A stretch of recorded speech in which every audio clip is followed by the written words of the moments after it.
Good evening, everyone. We're here again. It's Friday. The sun is shining. The beer is cold. So is the weather. Actually, the sun might be shining, but it's you still need a jacket when you go out today. But nevertheless, it feels like there's spring in the air, and there's beer in front of me. Cheers, everyone.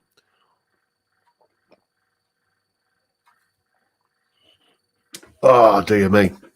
For those who are interested, because I usually get asked, tonight's stream of verbal diarrhea is brought to you courtesy of Heineken, and there's a whole case of it in the shed outside, keeping cold. Anyway, let's see who was first in, and who gets, and who we've got in, basically. I see we've got Peter Nicholson first in, then Steve Entwistle and Rent to Kill and Boulder are all kind of in early doors. And then there's Terry S. and Anton and Cylon Hybrid and Johnny H.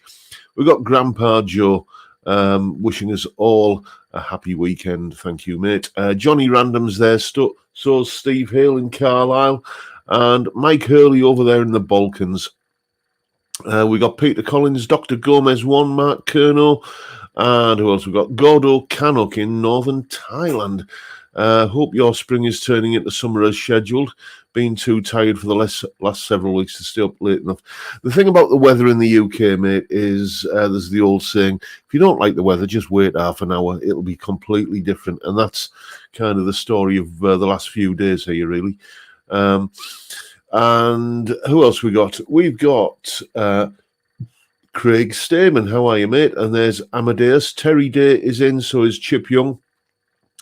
Been absent for 2 weeks. Hope everyone is doing okay. Hope you've got a note for your absence there, Chip. Michael Palmer's in, so is Robert Galbraith. Frank Bolam. Ian Clark is there.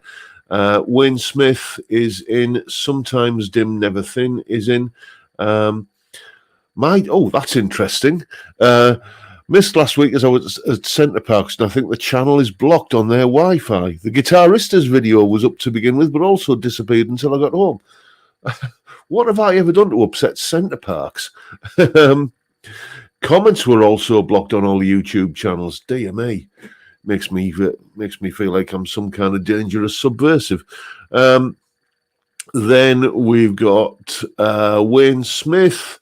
And Dave Lewis, whose son sat his first A-level exam today. Fingers crossed it went okay, mate. And then scrolling down, we got John Ross and David Evans and Mickey Walnuts, Sean House, and who else we got? We've got, have I said James Hunt already? I think I have, but I've just said you again. I always do that at least once as I'm reading the register, don't I? Timbo Roughcuts is in, and scrolling down, we got Rexamatic. Big trip this week to see Elvis Costello and Nick Lowe. You were telling me all about it the other day, Rex. I hope you have a fantastic time, mate. Then we got John Mack, Paul Jameson, Paul Trainer is in, so is Savvy 64, the Essex Cat and theme tunes.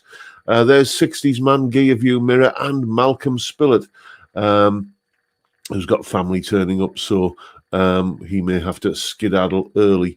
Then there's Michael Purcell and Deco Do. Dave Fiendish is in. So is Brad Matthews, Chris Otterwell, and have I mentioned you yet? Calby and the Rocco Cat. Scrolling down further, I see we've got Michael Belliveau, and then further down we've got Thomas Mulvaney, and the Time Prophet is in. Steve Cassidy guitar, and Stratboy 999. John Channing is there, so is Peter S. And that's very kind of you, Johnny Random. Don't forget to leave Big John a like, everyone. Thank you so much.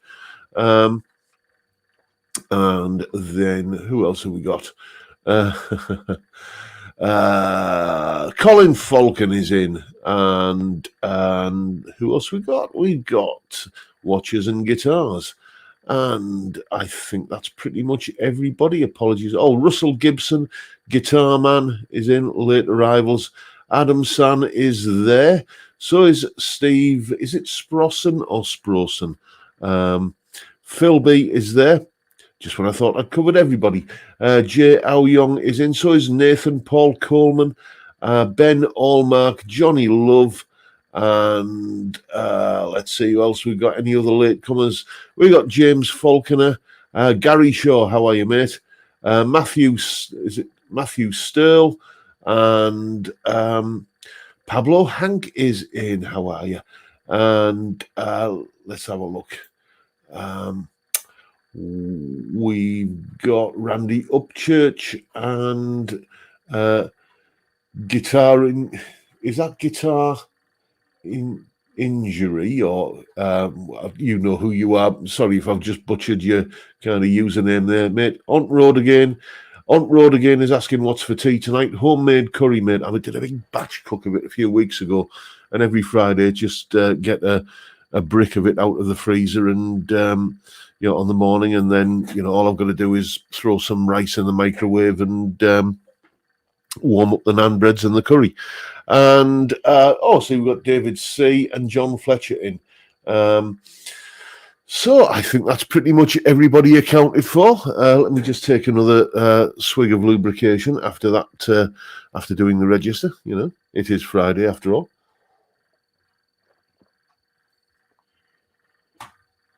And I forgot to do this last week. Well, I didn't forget to do it. I started doing it and then got sidetracked. Telling you what's coming up on the channel this week. As soon as I'd kind of ended the live stream, I realised I only got through like 2 or 3 of the videos that were coming up. So I'm going to get this out of the way before we go any further. Videos coming up on the channel this week. On Sunday, we have the shootout between this guitar, Gibson Les Paul Tribute, and the latest single cut. Well, not strictly the latest. There's 2 others have arrived in the meantime, but you haven't seen those. But the latest one that you've seen is the Sire L7 hanging on the back wall there. How does it compare to a Gibson? Well, you'll find out on Sunday. Then Monday's video is, as usual, a solo analysis. And I want to talk about last week's, the previous one in a moment as well. Monday's video is, as always, a solo analysis, and it's a great solo from a great song from an album that many people regard as being a groundbreaking, fantastic, era-defining album. But on the whole, I've always found the album a little bit meh. In fact, I think the title of the video is Great Solo, Cool Song, Album, Meh. And it's from the mid-70s. So think of an album from the mid-70s that everybody tends to revere. But if you are of a similar persuasion to me, you may just think is a little bit bland and milk toast. So there you go. I'll let you ruminate on that one for a while. On road again, that's a good question, mate. I'm trying not to get sidetracked, but it deserves an answer. Hi, John. At this point in your life and career, me, do you still personally practice or just maintain chops? If you do practice, then what do you work on? I'm planning at some point a video on my weaknesses. I've done plenty of videos on, and this is what I'm good at. But I've never really done any videos on what I'm useless at. One of which is real fast alternate picking. You'll notice whenever I play fast, it's always sweep picking or legato or tapping. The whole can. I tend to think especially with legato that hammer-ons and pull-offs. Basically, if the guitar is going to give me those notes for free, then why should I have to work for them in terms of picking them? But it is a technique. It's like it's starting to kind of get to me a little bit that I can't do it. So I have been putting some practice in on speed picking. So that is something that I'm practicing a lot at the moment. Other than that, though, I have a few kind of warm-up exercises that I do every day. Usually first thing I do when I come in here in the morning. which is usually about 7:30, 8 o'clock.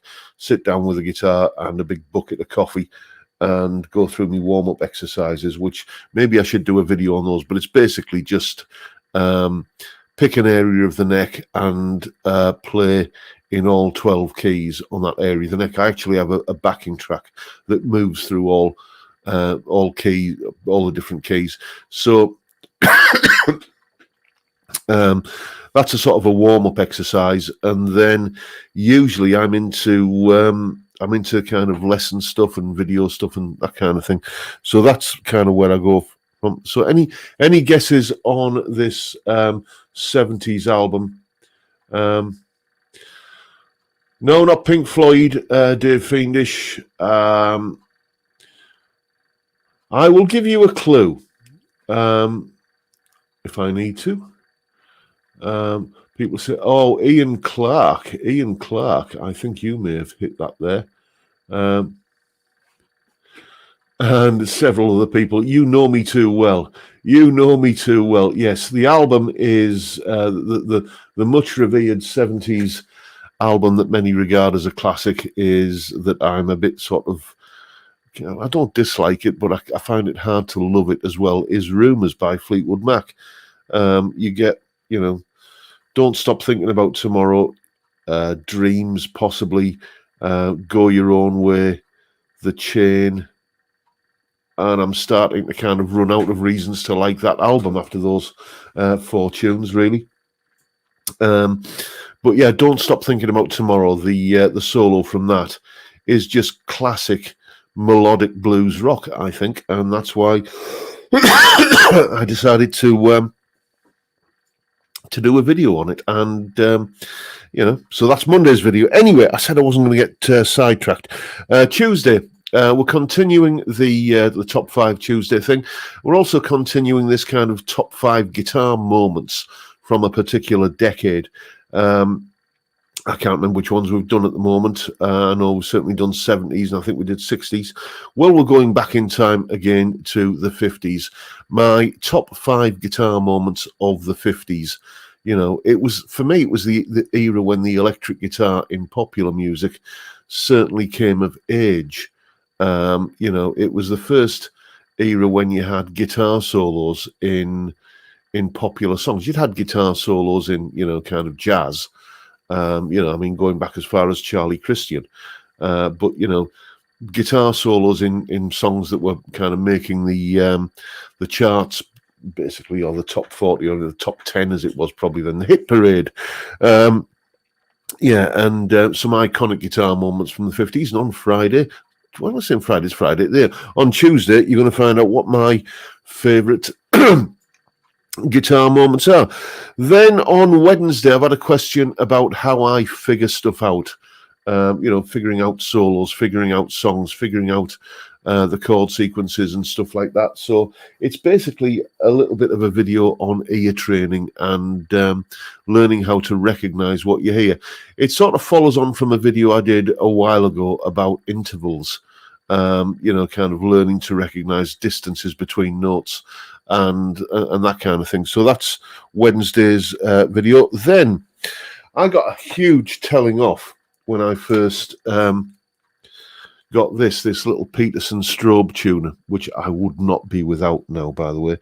I just kind of tuned a guitar with it, basically, and said, well, yeah, that gets the guitar nicely in tune into my ears.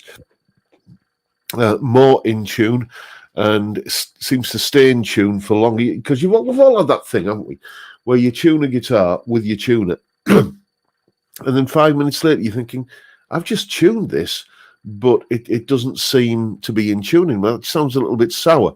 Well, with a strobe tuner, I can honestly say I don't get that. And I mentioned that in the video. And I got a huge telling off in the comments from people saying, yeah, but you didn't compare it to other tuners.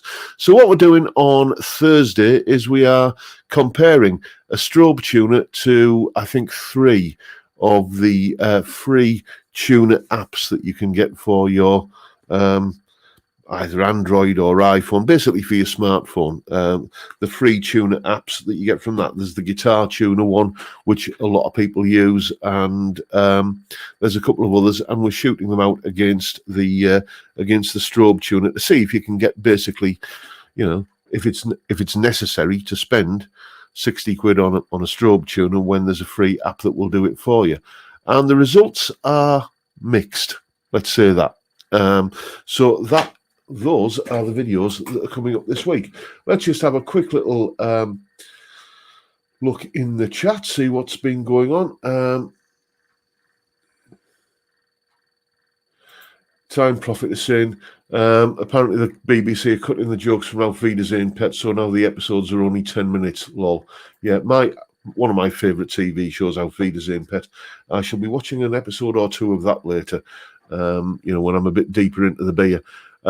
Yeah, well, fact is, Auf Wiedersehen Pet wasn't shown on the BBC, so the BBC can't really do much about it. And I've got, even if I think I stream it on BritBox, and so if they start messing around with that, I don't care, because I've got the DVD box sets from ages ago. I've got a DVD player at the moment, but that's not the end of the world. And let's have a look. What you're saying there, David C. So, local guy giving up the guitar wants to sell his plain top Les Paul standard, asking 800. No idea what it's worth. Should I buy it or tell him it's too cheap? I'm strongly erring towards the latter. Well, it depends, really. It's I have this rule, which is that if a shop is selling something where they've obviously priced it in error, and and you think that is ridiculously cheap, then I will grab it with both hands. But if it's somebody that just genuinely doesn't know what they're doing, then you do kind of feel a bit of a burden to kind of not be that guy, don't you, who takes advantage. See, Carl Tom saying a video on warm-up, looking at warm-up would be really good. I'll stick that on the list, mate. Yeah, but it depends. It's so many factors. Is he a nice bloke? Does he know what he's doing? Does he know how much the guitar is worth and just wants rid of it for a quick sale? All kinds of factors play into that. What you've got to ask yourself is, how does it sit with your conscience, really? And I'm not here to judge you. If you spot a bargain, and you think that, well, it is what it is, but it's all how it sits with you, mate. You're the one that's got to look in the mirror at yourself every morning.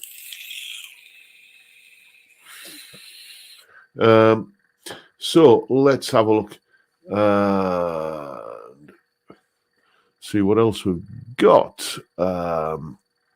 I do get sidetracked so easily.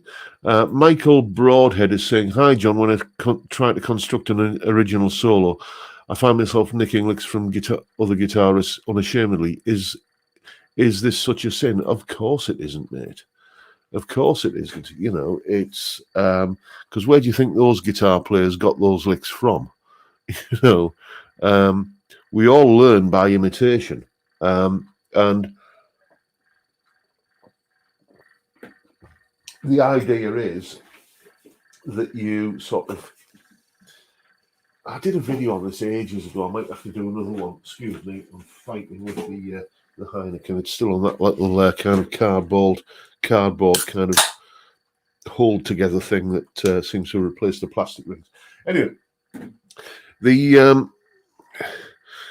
idea is that you kind of borrow from your influences, and the only sin, I would say, is if you borrow exclusively from one particular guitar player and end up becoming flake everyone, by the way, end up becoming sort of a wishy-washy carbon copy of that one guitar player. So nothing wrong with stealing influences. I mean, there's one lick, and I don't know if you can hear this. Can you hear that? Let me know. But there's one lick that crops up in a lot of my solos where I do this kind of thing. This sort of thing. This kind of thing here.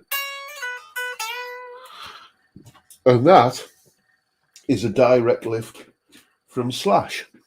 Okay, it's a thing that Slash does quite predominantly on the Sweet Child of Mine solo, that kind of da-da-da-da kind of lick like that. I do it all the time.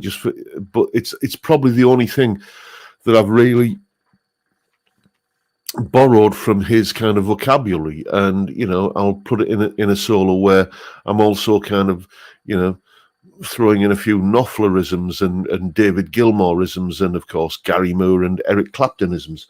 So nothing wrong with kind of quoting your influences, mate. That's how everybody does it. Oh, thank you, Steve Cassidy. I'll do the bend again just for you. Here we go. There you go. Do like a bit of vibrato on a bend. That might be a topic for a future video. In fact, yes, it's going to be, because it's something I've had a request to do. So this is the thing. The Wednesday video, viewers' question videos, a lot of people kind of get in touch and say, can you do a video on such and such? And I think, well, I did a video on that, and it was like a matter of weeks ago. So I'll point them in the direction of that video. I have done that legato thing a few times, and I don't think I'll be doing any more videos on that. I think I've made the definitive statement on that this last week. But but I have had a video about how to do vibrato on bends, a request rather about doing a video on how to do vibrato on bends. So that's going to be coming up.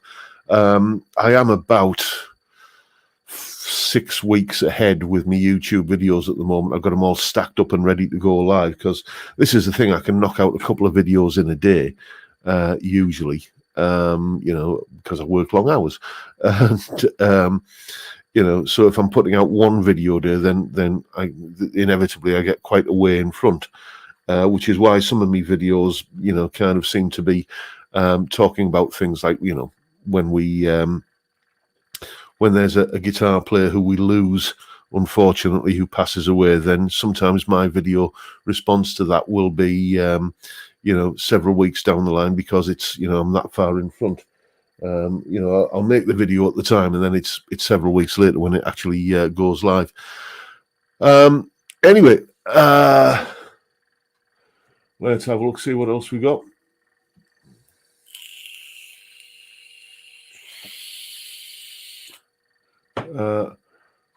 Anton is saying, yes, please, vibrato practice, wrist versus fingers. Well, that is, you see, I think a lot of people get too hung up on that. Do it this way, the BB King way, where there's only one point of contact, or do it this way, or do it that way. There are an infinite number of ways to do it. But the actual technique, you will find your own way of doing it. You will find the right way of doing it, which will usually encompass some combination of fingers versus wrist. Essentially all vibrato is kind of microtonal string bends. That's all it is. So you've got to ask yourself, how do I do string bends? And then apply that technique, and this will be the substance of the video that I go through, which is, it's about, set your goals on, rather than kind of setting your sights on the technique that you're going to use, set your sights on the result you want, and then here are the techniques that will get you there. Find out which combination works for you. Peter Nicholson is saying, bassist died today. Any thoughts? Yeah, Andy Rourke from the Smiths sadly passed away today. And my thoughts are, it's a sad and shitty thing. Cancer is one of those things that doesn't discriminate, and My thoughts are with his friends and family, and it's what can I tell you? It's one of those nasty, horrible things that life throws at you. It's called death, and it's a sad, sad, sad thing.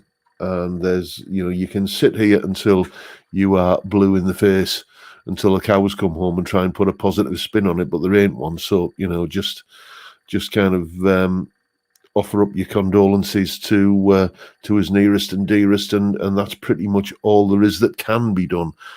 I've got to tell you, I was never a big. I am a bit of a fan of Johnny Marr, I must admit, not just as a musician, but also, interviews I've seen with him and stuff. He always comes across as, there are two types of people, aren't there? There's the people you'd go for a beer with, and there's people that you wouldn't. Well, I would definitely go for a beer with Johnny Marr. I've always thought he comes across as being, a top bloke. Might be wrong, I don't know, but that's the way he comes across. That said, I was never a big fan of the Smiths.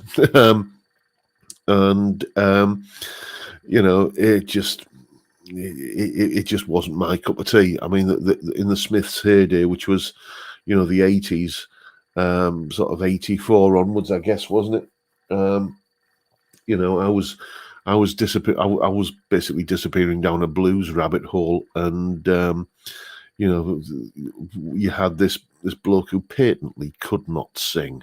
God, he can sing about as well as I can, and whenever I was any band I was in, the sort of rehearsal stage, you're getting ready, there'd always be the kind of request, can we have some backing vocals off you, John? Yes, certainly, I would say.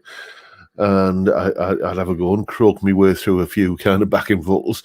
Next rehearsal, never ever a mic set up for me. So, that's always, I found like I can sing about as well as Morrissey, and so it was, there are a few bands that musically I could listen to instrumental versions of their stuff, but just when the singer comes in, you just think, nah, it ain't. This ain't worth it. And the Smiths, I'm afraid, were one of those.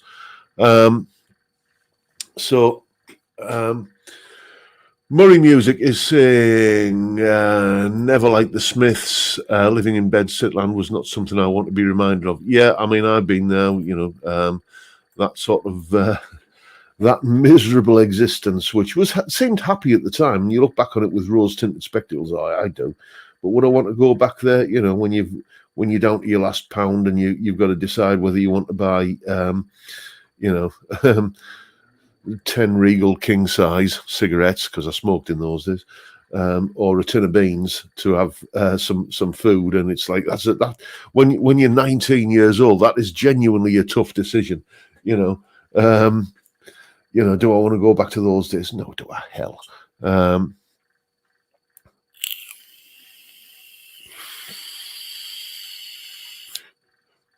I see Martin Scholes disagrees with me, says Morrissey was a great singer. Well, beauty is in the eye or the ear of the beholder, mate.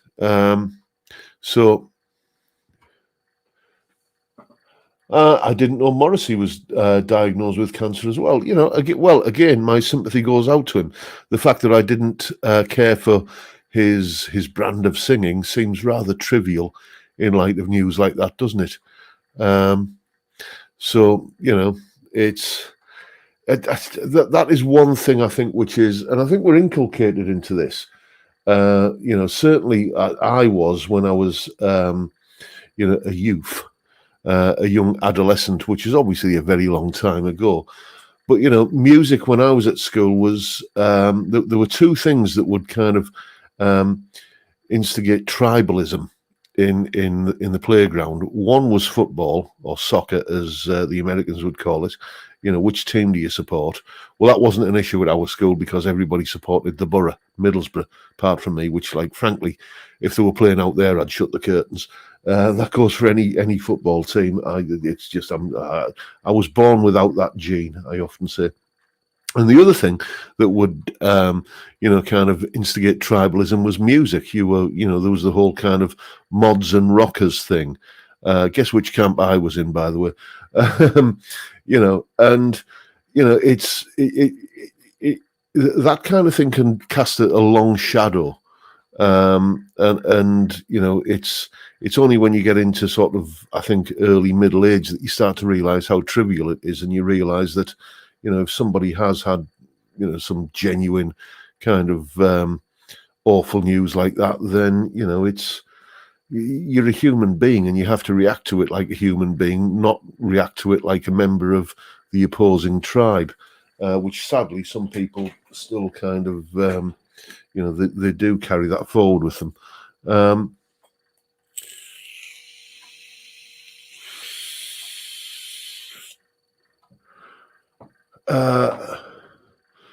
Paul Trainer, rock versus prog. You see, I was more in the, to this day, if you ask me to choose between, Yes and AC/DC, I'm always in the AC/DC camp. But then again, if you ask me to choose between AC/DC and Camel or Pink Floyd, then it becomes a harder choice. But there are those in the prog purist camp who say that without the angular, weird kind of time signatures and tempo changes and stuff, that Camel and Pink Floyd weren't really prog bands. I would beg to differ, let's have a look. Tribes, Beatles or Stones? Answer, both. Indeed. I've been listening to both today, actually. I've had a relatively chilled out day today.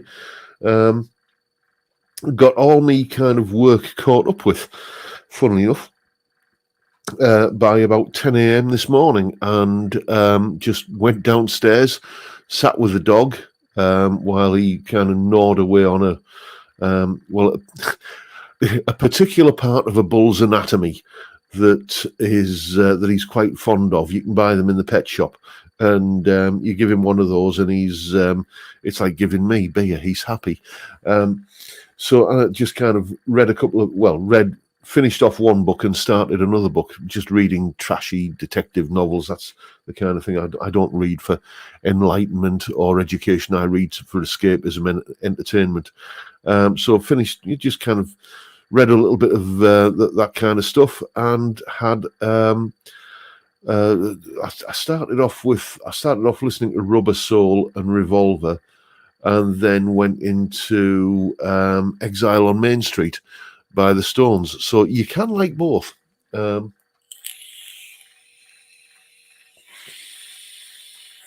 Yes, indeed, Stephen Gilbert. Money was written in a 7/4 time signature, and the reason why it goes into 12/8 or 4/4 in triplets for the guitar solo is because David Gilmour was having real problems soloing over the 7/4 groove, apparently. It's but generally speaking, I mean, Camel, some of their stuff was in. I was listening to the Snow Goose, favorite Camel album, that by a long chalk, and there's one of the tracks on there is in 5/4.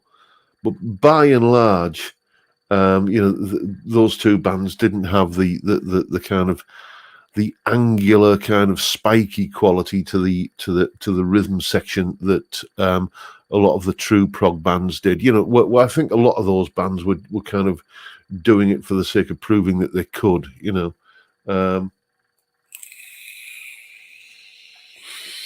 Anyway, I want to talk about last Monday's solo analysis. Smells Like Teen Spirit, the solo that paid my rent. I mention this because I got quite a few comments on that, many of them positive, but the ones that were negative, boy, were they negative. And it's not that I feel like I have to justify myself, but I'm going to anyway. In the early 90s, I was listening to, what was I listening to in the early 90s? Well, obviously, Gary Moore's Still Got the Blues album had come out. Guns N' Roses were riding high. Jeff Healey was doing Big Business. So I was very much into the sort of classic rock. Thunder. I was listening to those guys. And all of these kind of bands were doing sort of big business, but it has to be said that the cultural zeitgeist. Now, there's a word you've never heard me use before. You can tell I've been reading today, can't you? The cultural zeitgeist was very much towards the Seattle grunge bands, and no, there wasn't virtuoso guitar musicianship in those bands, but that's not what that music was about. But it was good, honest to goodness rock and roll. That, it was kind of, 1, 2, 3, 4, clang, and into it with, some kind of shouty power chords and a load of attitude. And that's the same reason that I loved, the 50s rock and roll stuff that I grew up listening to as well. It's the same reason why, me and Johnny from Budget Guitar Show were having this conversation a while ago. Punk draws from water from the same well, and it's not about virtuosity. What I will say about that early 90s grunge scene is that, there was a point in the 1990s, did you know this, when DJ decks outsold electric guitars in the UK by some considerable margin. And, a lot of kids, a lot of youngsters got drawn into playing the guitar via... Oh, Anton, thank you. Thank you so much, mate. You're a gentleman and a scholar. A lot of young kids got drawn into playing the guitar because of these songs, which they found accessible, and they could play after maybe half a dozen lessons. And I think it's not unfair to say that bands that every now and again we need a bit of a reset like that to make the guitar kind of seem accessible to kind of a younger audience once again. I think we're overdue for it at the moment. I think something like that is bound to come along again. I'm just wondering what sort of shape it's going to take. And the other thing I will say is that a few months ago I was on the verge of kind of knocking the Monday solo analysis videos on the head, because the viewing figures for them were absolutely kind of in the gutter, really. It just wasn't kind of getting me any views at all. But you go and look at how many views that video has got in a week, and it's more views than some of the kind of Clapton, Knopfler, Gilmore solos and stuff like that, the old kind of 70s guys that I've done, which I'm still going to keep on doing, don't get me wrong.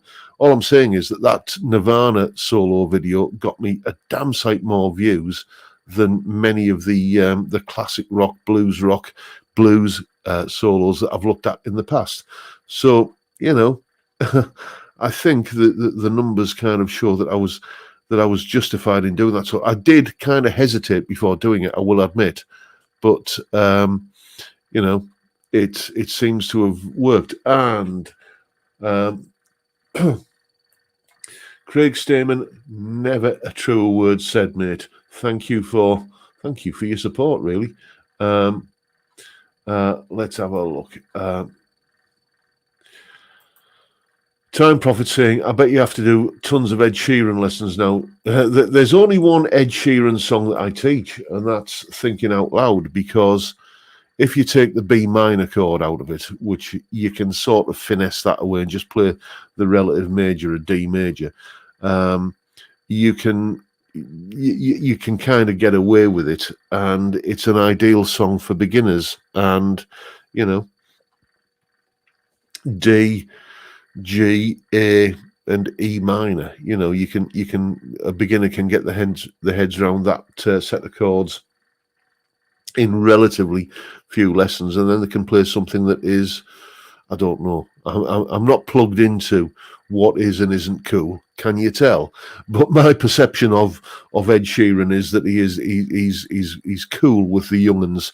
I might be completely wide of the mark there, but that's the impression I get, and they seem to be kind of quite on board with doing that.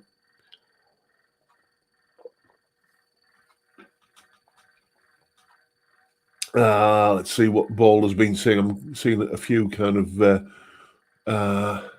what you're saying there, mate. I can't find the comment. Somebody's reacting to it, and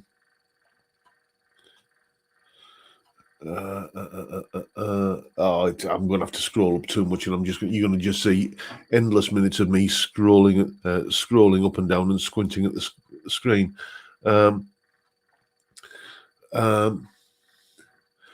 Sometimes Dim Neverthin says Sheeran and Capaldi are probably the reset. I like Capaldi, but not Sheeran.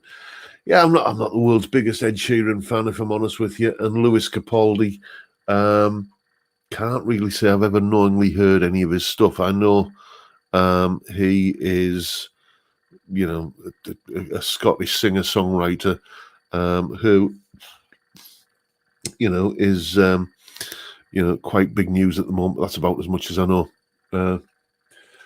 What you're saying? Two DJs in a pub want to go to the cinema. Don't know who is the projectionist. Yes, indeed. That sums it up brilliantly, mate. Yeah,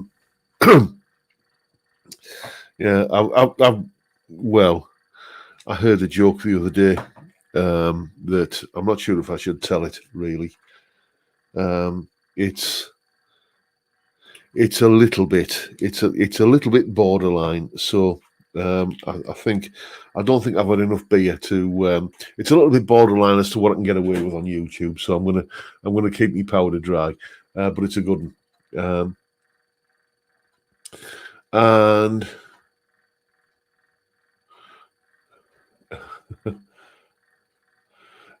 Frank Brady is saying, were Nirvana overrated? Well, I remember thinking so at the time. I remember thinking, because as I say, I was listening to, all of the kind of Thunder, Guns N' Roses, Jeff Healey, Gary Moore, and thinking, when you're in the moment with it like that, you can often kind of think, but a more sober analysis after a decade or three's kind of time, you realise that it wasn't about the musicianship and virtuosity. One thing that you can say is that you hear a Nirvana song and hummable melodies and riffs that kind of stay in your ear. Kurt Cobain had a great ear for melody, and so I think does Dave Grohl, because I'm a massive fan of the Foo Fighters. I'm gonna have to start doing some more of their stuff on the channel. And here's a recommendation for you. If you haven't listened to his stuff yet, then I beg you to go out and check it out. Chris Shiflett. Is it Shiflett or Shiflett? I'm never sure. But I always say Shiflett. Chris Shiflett, lead guitarist in the Foo Fighters.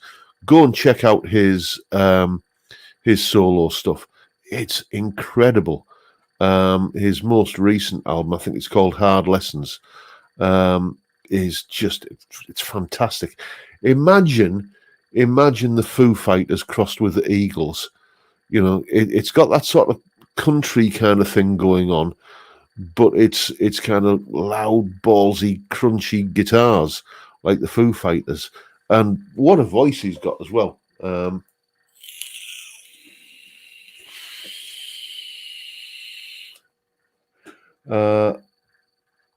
Let's have a look. See what else we've got.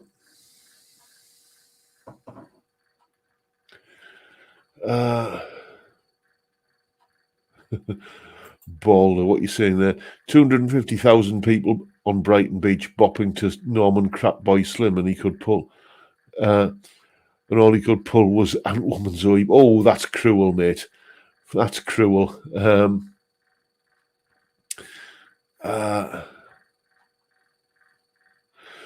Time Prophet saying Weird Al Yankovic does Nirvana better than Nirvana. The only Weird Al Yankovic track I can really remember was that kind of parody he did of Beat It, Eat It. I remember seeing the video for that back in the 80s at some point, and all I remember was Rick Derringer played guitar on it for some reason. I don't know why it's. Dave Lewis is saying, is it okay to mention your T-shirt and where where people can get one. Well, you'd know more about that than me, mate. Yes, this T-shirt, lovingly designed by Dave Lewis and sent to me as a gift. Thank you, Dave. I do try and kind of wear it whenever I can, but unfortunately, it gets worn on a Friday, which means it often gets curry stains down the front of it. So, sometimes it has to kind of sit in detergent for a little bit longer than the rest of the laundry. Yeah, you can get one of these by. Tell you what, Dave, I haven't got the details to hand, but if you want to stick a link in the chat, then feel free to do so.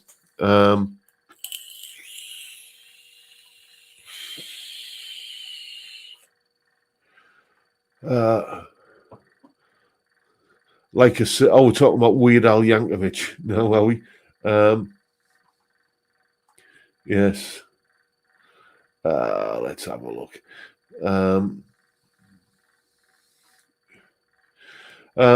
Pablo Hank says, my brother-in-law went to see Chris Shiflett's solo gig. I bet it was good.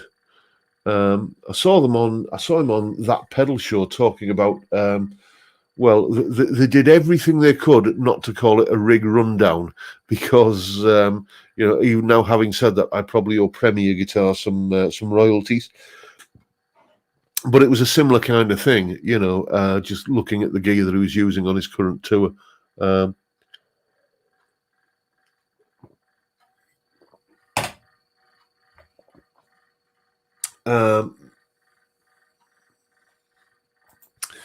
Yeah, sometimes Dim never finishing. Also met Chris Buck a couple of weeks ago in Bournemouth. He's half my age and is hopefully part of the reset. I would agree, mate. I mean, I think he's one of those one in a generation kind of players that come along. He's is it too much of a stretch to say, excuse me, just getting another beer, that he's this generation's Peter Green? I don't think so. Fantastic player. But think back to the early 90s, everybody knew who Kurt Cobain was. Now you have to be a bit of a guitar nerd to know who Chris Buck is. So I'm talking about, when something goes that sort of stratospheric that it actually takes over the mainstream. And great player though Chris is, and what's his band called? Cardinal Black. They're hardly household names in the same way that Nirvana were back in the early 80s. Let's have a look.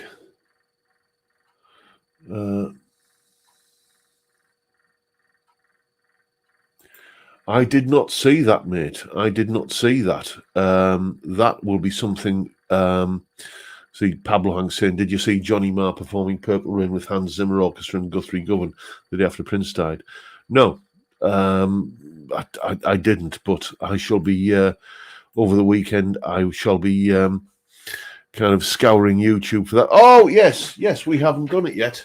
We haven't done it yet, have we? The gratuitous blondie shot, here she is, looking resplendent. She got a new set of strings yesterday.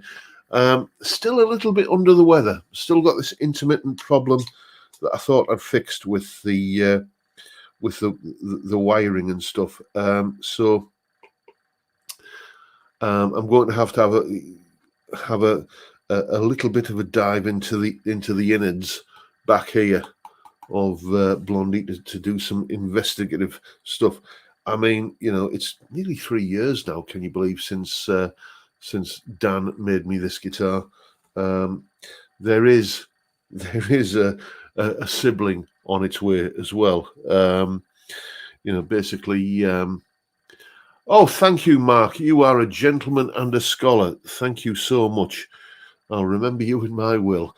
But yeah, there is basically a thin line telly version of this guitar coming at some point from Dan.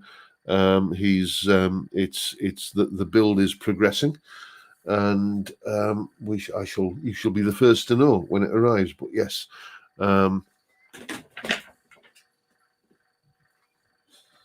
I think what I'm going to have to do with Blondie is, as I say, just kind of have a dig around in there and probably take the wiring loom out and just go through it properly with a multimeter, because I've just tried sort of dabbing a bit of solder onto a joint that kind of seemed a bit crackly and stuff in the past, but it works. And then it kind of, essentially the bridge pickup just kind of goes AWOL, and it's still there, but it's like that you flick to the bridge pickup and it's like it's there, but the volume is on 2,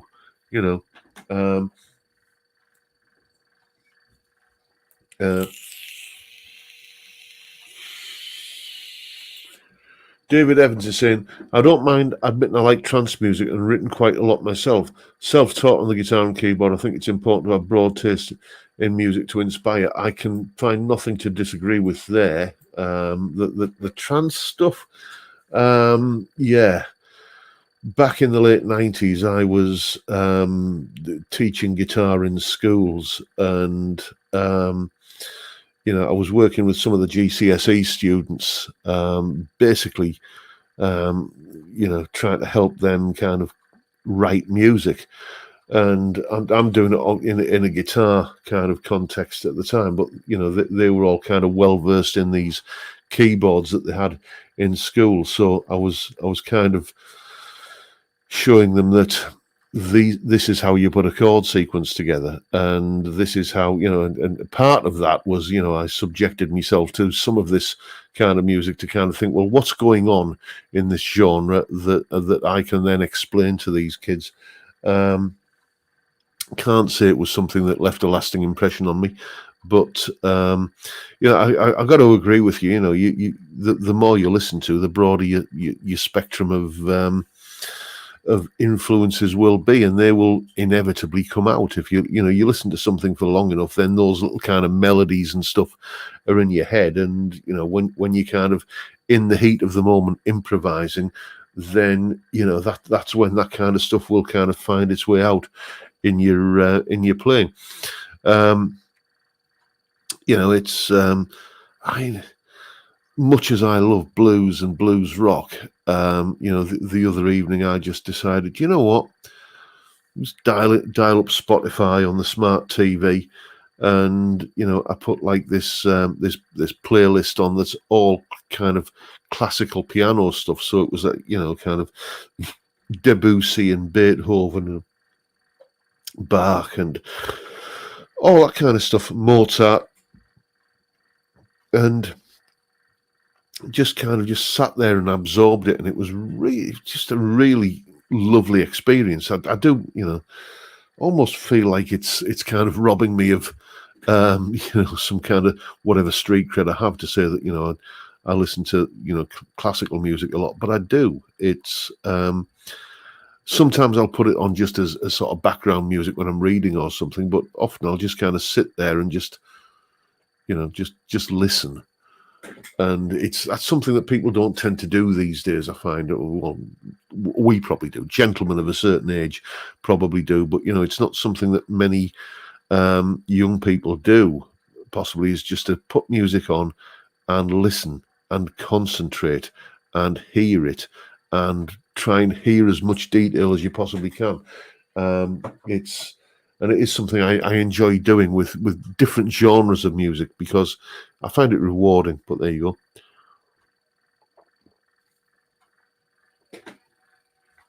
go. What you're saying there, Kev Carp? Have you heard the new Simon McBride album, The Fight of Simon? Now the Deep Purple guitars. I haven't, mate. I haven't. And that's going to be interesting to see how that pans out, isn't it? Deep Purple. Do you think beyond any kind of contractual commitments they've currently got, they're going to continue? When Steve Morse left, it did really feel like that was, kind of a closing chapter was beginning. I mean, Steve, I remember, I don't know if you've seen that documentary about their, not their last album, a couple of albums ago, the Infinite album. There was a documentary made about it.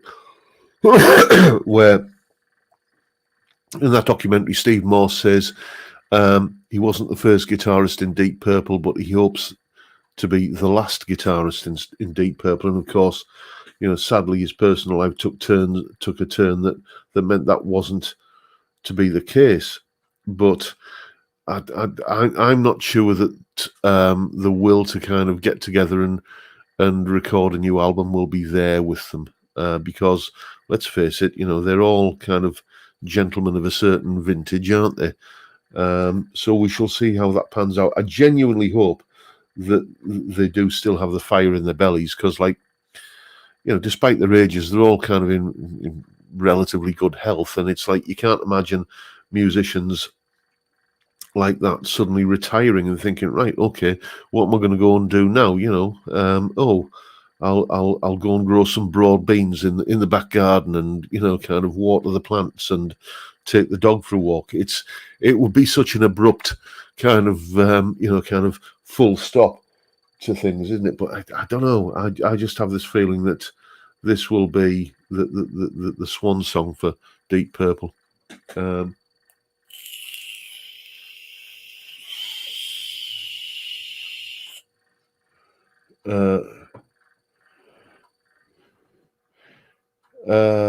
Let's have a look.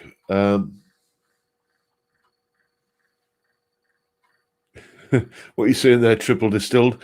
Gentlemen of a certain age. Yes, one does come across better quality persons at the Robsons. Well, thank you, mate. Let's see what else we can squeeze in before we wrap it up, and I've got to go and kind of put the curry on the stove. I did not know that, Colin. I didn't know that Smoke on the Water was a lift from Beethoven. You've got me curious now. I shall have to go and kind of scour some Beethoven and see where he got that from. A video about the pros and cons of a Floyd Rose would be great. Give us some dive bombing. The pros of the Floyd Rose, I can do the video now in the remaining time. The pros of a Floyd Rose are that I don't own a guitar that has one on, and the cons are, well, everything about them. Basically, I despise Floyd Rose tremolos with a passion. I find them an unnecessary abomination, and I will never, as long as there's breath in my body, own a guitar that has that awful lump of ironmongery attached to it. And that seems like a pretty good place to end the live stream this particular week. On a positive note, yes, I hate Floyd Rose trems. Anyway, chaps, I'm starting to get anxious to go and kind of visit the little boy's room, if you know what I mean. And there's a curry that needs my attention downstairs. So we're going to wrap things up there for this evening. Thank you once again, each and every one of you, for turning up and watching a fat, bald northern lad with too many chins and too much of a beer gut talk absolute nonsense for an hour. It's been a blast, and I'll keep on doing it till you're sick of me. But for now, time, gentlemen, please.